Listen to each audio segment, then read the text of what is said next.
Olá, amigos e amigas, muito bom dia. Hoje é dia 29 de abril de 2020. Estamos montando mais um vídeo para levar a todos como mensagens de consolo, mensagens que nos façam desenvolver a confiança e a fé. E hoje nós vamos trazer frases referentes a duas situações que nós vivemos presentemente, mais a miúde, né? Mas que faz parte da nossa própria vida. Nós vamos trazer frases falando sobre enfermidade e dores. Começamos com enfermidade. A enfermidade é conselheira, carinhosa e esclarecida. Está no livro Paulo e Estevão. É uma frase de Emmanuel. Outra frase. Em geral, quase todos os homens somente acordam quando a enfermidade lhes requisita o corpo às transformações da morte. Também é de Emmanuel. Está no livro Vinha de Luz. Quantas enfermidades pomposamente batizadas pela ciência médica não passam de estados vibratórios da mente em desequilíbrio? Também Emmanuel. A doença sempre constitui fantasma temível no campo humano, qual se a carne fosse tocada de maldição. Entretanto, podemos afiançar que o número de enfermidades essencialmente orgânicas, sem interferências psíquicas, é positivamente diminuto.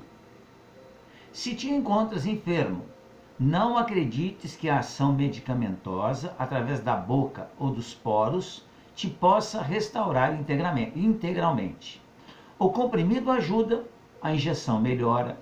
Entretanto, não te esqueças de que os verdadeiros males procedem do coração. Emmanuel, também no livro Fonte Viva.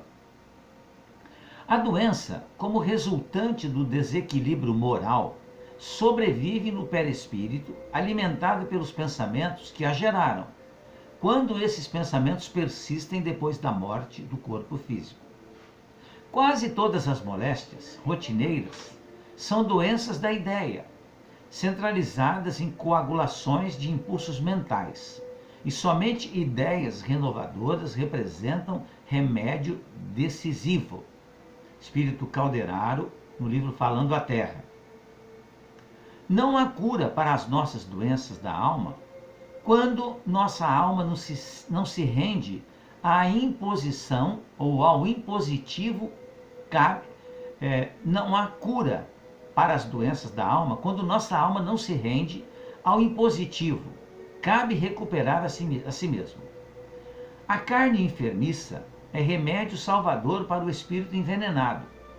Sem o bendito aguilhão da enfermidade corporal, é quase impossível tanger o rebanho humano do lodaçal da terra para as culminâncias do paraíso. As enfermidades congênitas nada mais são que reflexos da posição infeliz a que nos conduzimos no pretérito próximo, reclamando-vos a internação na esfera física, às vezes por prazo curto, para tratamento da desarmonia interior em que fomos comprometidos. No livro Pensamento e Vida. Observamos que todas essas frases, mensagens, ensinamentos trazidos pelos Espíritos a respeito da enfermidade, nos falam que a enfermidade não está no corpo físico.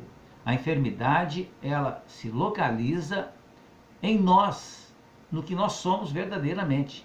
Nós somos espíritos. E o corpo físico é um veículo que Deus nos empresta por um determinado tempo para a nossa evolução, para o nosso crescimento, para a nossa evolução. Mas são exatamente as doenças que nós provocamos, nós, espíritos, provocamos, que aparece no corpo físico, nos provocando então dores. Mas eu tenho que verdadeiramente tratar da alma, do espírito. E isso se consegue através de mudanças que são sempre difíceis, da reforma íntima, em que a gente busque o equilíbrio. A outra palavra que nós vamos falar, o outro problema, que está muito de conformidade com aquilo que a gente vivencia agora, é a respeito da dor. Vamos ver o que os Espíritos nos falam sobre a dor. Enfermidade causa dores. E vamos ver o que eles falam sobre dor. No livro Nosso Lar, do Espírito André Luiz, nós temos 3 frases, em que o André Luiz diz assim: dor para nós significa possibilidade de enriquecer a alma. A luta constitui caminho para a divina realização. Temos sempre na Terra a ilusão de que não há dor maior que a nossa. Pura cegueira. Há milhões de criaturas afrontando situações verdadeiramente cruéis comparadas às nossas experiências. Nossa dor não nos edifica pelos prantos que vertemos, ou pelas feridas que sangram em nós, mas nossa dor se edifica pela porta de luz que nos oferece ao Espírito, a fim de sermos mais compreensivos e mais humanos. Então, segundo André Luiz nos fala, a dor significa a possibilidade de enriquecer a alma. A dor, quando nos chega, é o momento de se redimir, é o momento do pagamento dos nossos débitos divinos. Continuamos. A dor muitas vezes funciona como medida de auxílio nas corrigendas indispensáveis.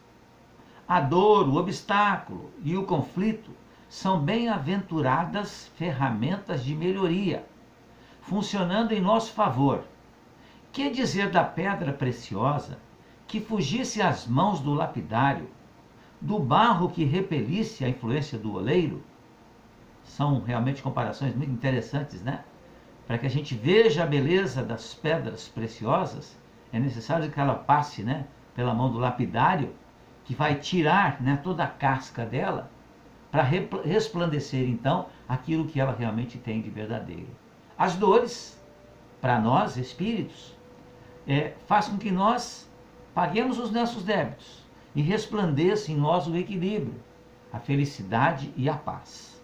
E a dor, não esquecendo, ela foi provocada pelas nossas ações. A dor não é algo que foi dado por nós ou trazido para nós por outras pessoas, muito menos por Deus. No livro Brasil, Coração do Mundo, Pátria do Evangelho, nós temos: não esperes desse mundo mais que lágrimas e padecimentos, porque é na dor que os corações se lucificam para o céu. Ou seja, vamos passar por lágrimas e padecimentos, mas nós haveremos de vencermos essas situações. Todas as dores passam, como a vertigem dos relâmpagos, ou como os véus da neblina desfeitas ao sol. Emmanuel. Então todas as dores passam. Só a dor nos ensina a ser humanos. Encontramos no livro Paulo e Estevão. O leito de dor é um campo de ensinamentos sublimes e luminosos. Nele, a alma exausta vai estimando no corpo a função de uma túnica. Tudo o que se refira à vestimenta vai perdendo, consequentemente, a importância. É o que falávamos anteriormente. O corpo físico é uma vestimenta do espírito. Ele é extremamente importante para o nosso crescimento, a nossa evolução, mas é uma vestimenta e nós vamos nos despir dela. Não basta sofrer desesperadamente como náufrago revoltado, recolhido na onda de sua própria imprevidência. É necessário conhecer a finalidade da dor, lapidária da evolução e eterna obreira do espírito.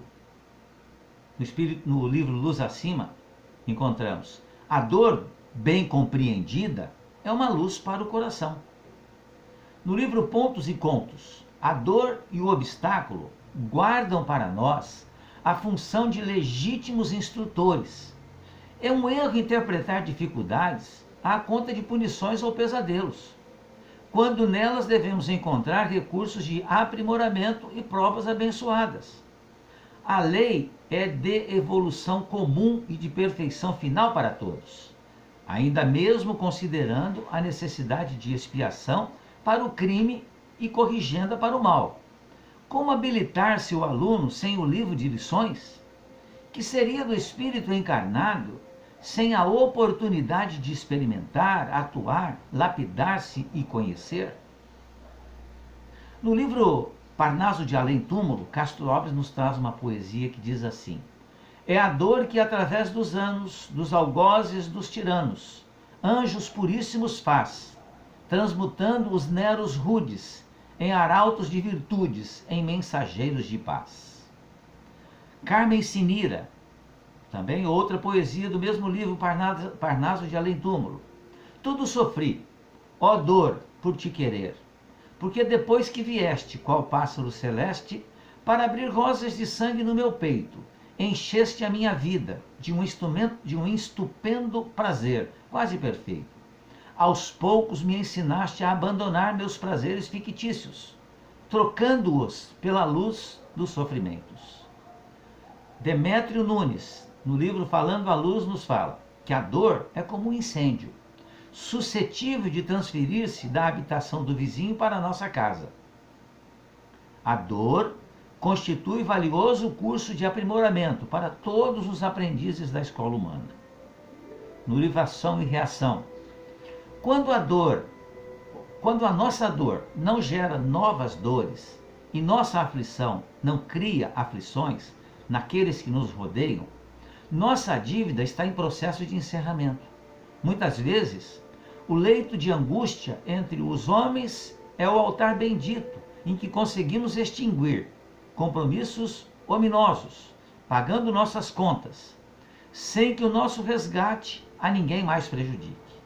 Quando o enfermo sabe acatar os celestes desígnios, entre a conformação e a humildade, traz consigo o sinal da dívida expirante.